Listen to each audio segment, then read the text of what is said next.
Assalamualaikum warahmatullahi wabarakatuh. Saya Istikarani akan menggambarkan sedikit tentang sejarah dan perkembangan Islam di Desa Sidomulyo dan Dusun Tegalrejo. Semoga video ini bisa memberikan kita wawasan yang lebih banyak mengenai sejarah dan asal-usul dari desa kita. Selamat menyaksikan. Sebuah desa selalu memiliki sejarah dan cerita unik di dalamnya tentang bagaimana desa tersebut berkembang, mulai dari awal berdiri hingga menjadi pemukiman dengan adat dan istiadat serta kultur budaya yang tentu berbeda dari satu desa ke desa yang lain. Sidomulyo merupakan desa yang berada di Kecamatan Puncu, Kabupaten Kediri, Provinsi Jawa Timur. Desa Sidomulyo memiliki 3 dusun, yaitu Dusun Sidomulyo, Dusun Sidomukti, dan Dusun Tegalrejo. Nama Sidomulyo berarti selamat atau mulia. Nama ini berawal dari semula desa ini adalah jajahan Belanda selama beratus-ratus tahun. Namun setelah Belanda kalah dengan Jepang, desa ini berganti dijajah oleh Jepang dengan kebijakan tanam paksa yang merugikan masyarakat. Pada tahun 1920-an, setelah para penjajah pergi, desa ini diberi nama Sidomulyo atau Selamat. Namun di versi lain, ada yang menyebut desa ini sudah lama bernama Sidomulyo. Banyak cerita tentang siapa yang babat desa ini, namun yang paling terkenal adalah kisah Barogopati. Awal mulanya tidak diketahui pada tahun berapa. Hanya saja, kisah tentang Barogopati banyak tersebar di desa Sidomulyo. Tidak pernah ditemukan makam dari Barogopati. Nama asalnya juga tidak ada yang tahu. Namun, ada sebuah petilasan di Sidomulyo Gang 4 yang diyakini dulu adalah sebuah tempat istirahat dari Barogopati. Dulu, Sidomulyo adalah sebuah hutan lebat yang besar. Kemudian, setelah kedatangan penduduk, ditemukan sebuah puring. Puring itu sembar mayang atau tanda bahwa di situ ada kehidupan. Dan puring itu ditemukan di antara banyak kayu berserakan bekas kayu-kayu besar yang sudah ditebang, dan diyakini itu adalah tempat atau petilasan dari seseorang yang telah membabat desa Sidomulyo. Dan tempat tersebut sekarang dikenal dengan nama Petilasan Barogopati. Setelah kedatangan Belanda, Sidomulyo pernah menjadi sebuah persil atau perkebunan kopi yang mewajibkan masyarakat pribumi untuk ikut tanam paksa. Sedangkan Dusun Tegalrejo berarti tegalan atau ladang yang ramai. Karena dulu tempat ini adalah tempat yang luas, banyak ilalang dan rumput liar serta tidak berpenghuni. Istilah lain mengatakan masih daerah rawa-rawa. Kemudian banyak pendatang yang menempati dan menjadi sebuah dusun bernama Tegalrejo dan bergabung dengan sebuah desa yang bernama Sidomulyo. Kebanyakan masyarakat Dusun Tegalrejo adalah pendatang, termasuk kakek buyut saya. Kakek buyut saya berasal dari daerah barat, yaitu Juwet Nganjuk, bermigrasi ke sini dengan berjalan kaki. Awal mula datang, dusun ini masih sepi penduduk. Mengenai masuknya Islam di desa Sidomulyo, tidak diketahui persis awal mula kedatangannya Islam di desa Sidomulyo. Namun, ada informasi perkembangan Islam pada tahun 1900-an. Islam menyebar dari para pendatang yang berasal dari daerah barat, kebanyakan Jawa Tengah. Tokoh Islam di Sidomulyo yang dapat penulis gali berawal dari Kiai Haji Jamil. Beliau berasal dari daerah barat. Kiai Haji Jamil pertama kali mendirikan masjid di Sidomulyo Gang 2 pada tahun 1950-an bersama Kiai Haji Habib yang sekarang bernama Masjid Jami' Al-Mujahidin. Kemudian diadakan musyawarah apakah harus mendirikan masjid lagi di Sidomulyo Gang 4. Nah, kemudian kesepakatan itu membuahkan hasil bahwa Kiai Haji Jamil akan mendirikan masjid lagi di Sidomulyo Gang 4 karena antara Gang 2 dan Gang 4 ada perbatasan yaitu sebuah sungai.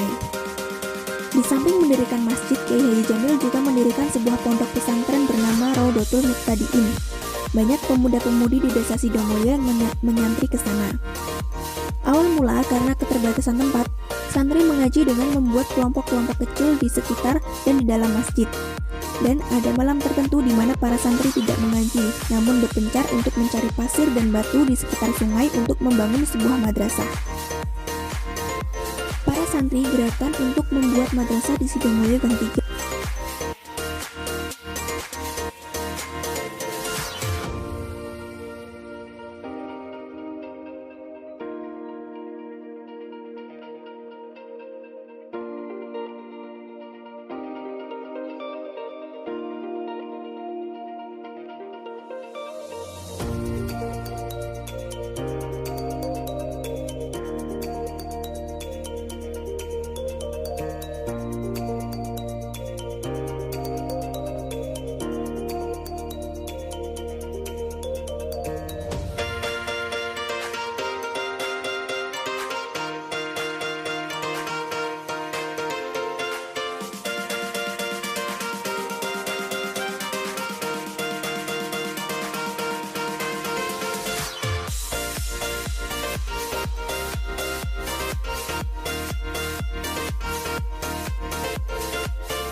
Karena tekad dan kerja keras yang sungguh-sungguh, berdirilah Madrasah Diniyah Raudhatul Muta'alimin. Madrasah tersebut berdiri di atas tanah milik Kyai Haji Dahlan. Setelah madrasah berdiri, para santri diniyah di Sidomulyo Gang 3 dan mondoknya di Sidomulyo Gang 4. Madrasah Raudhatul Muta'alimin awal mula terletak di sebelah selatan jalan. Dikarenakan semakin banyak santri, maka dilakukan pelebaran di sebelah utara di atas tanah milik Pak Slamet. Setelah Kyai Haji Jamil wafat, pondok pesantren dilanjutkan oleh Kyai Haji Baidowi, putra dari Kyai Haji Jamil. Beliau mengurus di pondok putra, sedangkan pondok putri diteruskan oleh Pak Soleh, menantu dari Kyai Haji Jamil. Namun setelah itu, keduanya tidak memiliki keturunan untuk melanjutkan pondok pesantren, sehingga semakin lama santri semakin sedikit dan pindah ke pondok pesantren yang lebih besar. Akan tetapi, masjid tersebut masih berdiri dan sekarang diurus oleh kerabat dari Kyai Haji Jamil, yaitu Pak Sururi. Madrasah Diniyah di Gang 3 juga demikian. Seiring dengan berdirinya MTS Negeri Puncu, sekarang menjadi MTS Negeri 6 Kediri. Santri yang bersekolah semakin sedikit, sehingga gedung madrasah sebelah selatan beralih fungsi menjadi TK, dan hanya gedung bagian utara yang difungsikan sebagai madrasah sampai sekarang.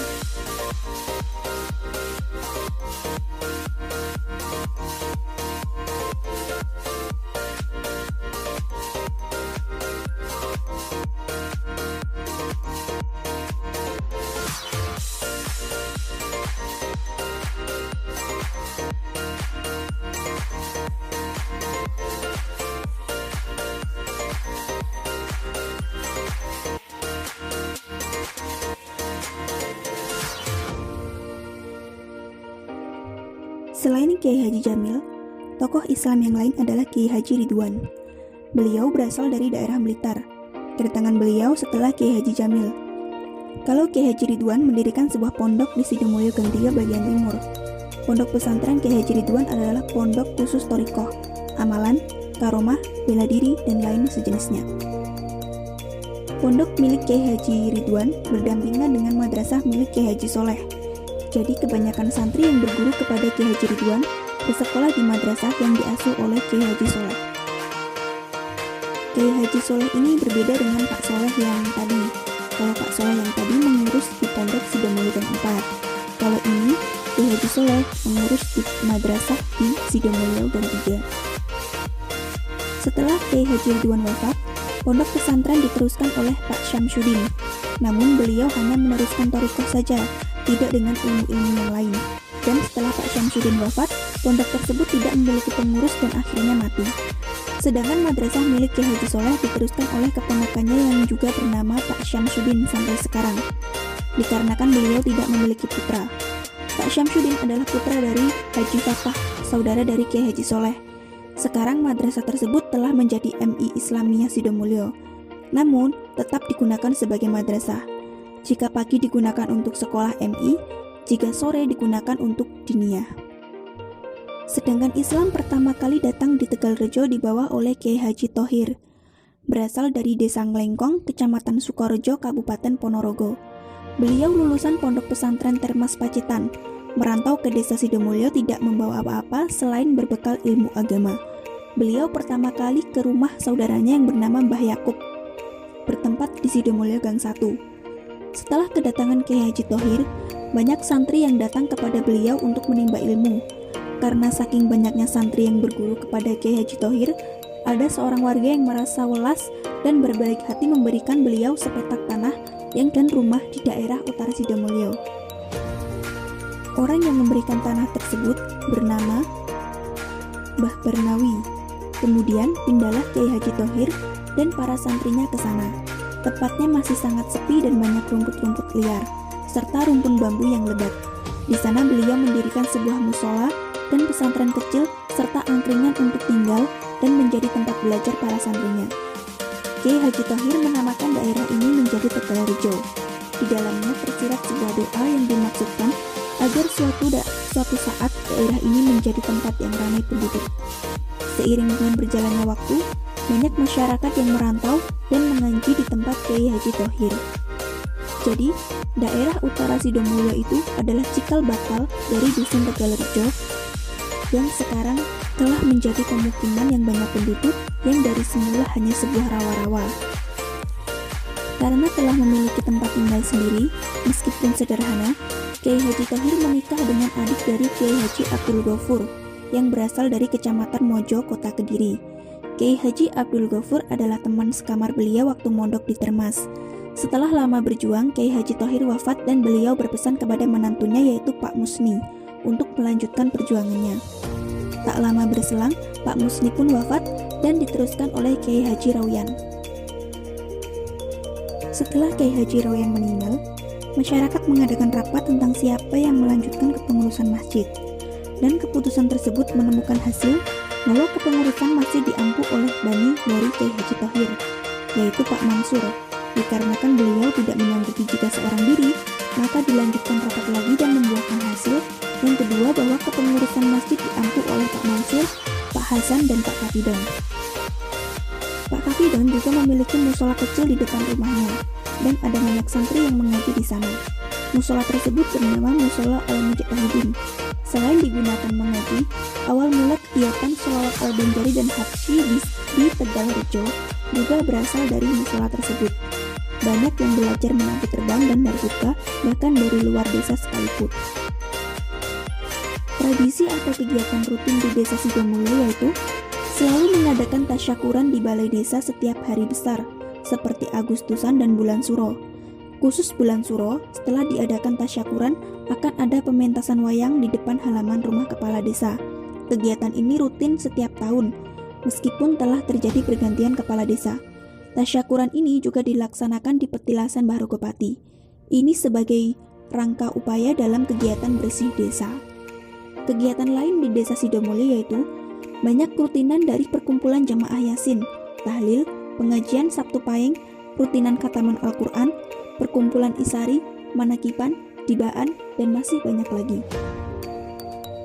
Sedangkan di Masjid Darussalam yang berada di Dusun Tegalrejo, ada khataman Al-Quran setiap Kamis Pahing, tahlil untuk lingkungan setiap Jumat Pon, ngaji kitab setiap malam Rabu, ziarah wali setiap Jumat Legi, dan rutinan pengajian akbar setiap Maulid Nabi Muhammad. Di Musola Al-Mujtahidin juga demikian. Hal serupa ada, namun ada tambahannya, yaitu rutinan sholawat Al-Banjari dan Habsyi setiap malam Minggu Legi setelah diadakan khataman Al-Quran di minggu sebelumnya, yaitu Minggu Wage. Sebagai penutup, dapat diambil kesimpulan bahwa banyak berdiri pondok-pondok kecil di Desa Sidomulyo. Namun, seiring dengan perkembangan zaman, lambat laun pondok-pondok kecil tersebut mulai sepi dan tidak ada penerusnya, dan beralih hanya dengan mengaji kitab setiap malam tertentu. Terlepas dari itu semua, perkembangan Islam di desa ini cukup berkembang pesat. Bahkan ada yang menyebut bahwa Desa Sidomulyo adalah desa kauman atau kaum beriman. Ada pula yang menyebut Desa Sidomulyo adalah tombak agama Islam di Kecamatan Puncu. Masyarakat Sidomulyo telah mengenal Islam sejak dahulu. Ditambah lagi, banyak tokoh-tokoh organisasi Nahdlatul Ulama di Kecamatan Puncu yang berasal dari desa ini.